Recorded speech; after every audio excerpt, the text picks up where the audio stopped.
अस्सलाम वालेकुम जनाब। उमर बाब नूं पता नहीं किस चीज़ की गलतफहमी हो गई सी कि पाकिस्तान दे विच किसी वडेरे नूं या VIP नूं या वजीर नूं या ब्यूरोक्रेट नूं कोई सज़ा हो सकती।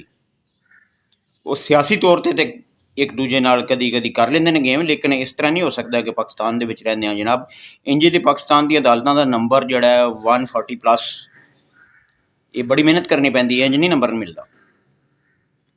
तो यह जिहड़ा 2 दिन पहला फैसला जनाब किया अदालत ने कि एक क्रिश्चियन लड़की है जनाब अंडर 18 13 साल की उम्र, तो उस दे नाल शादी हुई है जनाब। तो अदालत ने फैसला दिता है कि जनाब शादी जड़ी है ये हुई है, ये जुर्म है, पाकिस्तानी कानून के मुताबिक ये जुर्म है। तो जनाब बंदे नूं सज़ा होवे दी, लेकिन शादी कायम रहे दी।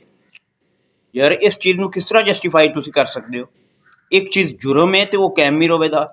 फिर इस तरह तो अगर मैं कहां कि भाई बैंक च डकैती अगर कोई करता है, 10 करोड़ रुपया लुट लेंदा है, तो जनाब उन्होंने अदालत कहे कि 10 साल तेन सज़ा हो तू डकैती की, लेकिन 10 करोड़ जो तू लुटिया वो तेरा ही है। अजीब जी भी यार गल्लां ने। फिर वे देखो बिजली का मीटर,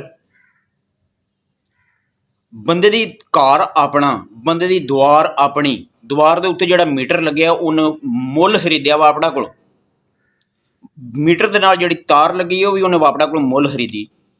फिर हर महीने रेंट, मीटर का किराया, बई मीटर मेरा अपना है, जिस जिस जगह ते लग्या वो भी मेरी अपनी है, जिहड़ी उहदे नाल तार लगी वो भी मेरी अपनी, मीटर का किराया। फिर कोई 10-12 किस्म के टैक्स पा के तो फिर जो टैक्सां का मजीद ना नहीं होंदा।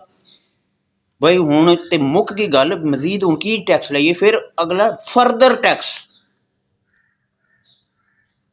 वल्ला यार इस तो ज़्यादा मैं कुछ नहीं बोल सकता, क्योंकि फिर रेड लाइन ना क्रॉस हो जानी तो मसला बन जाना। मैं भी गरीब आदमी।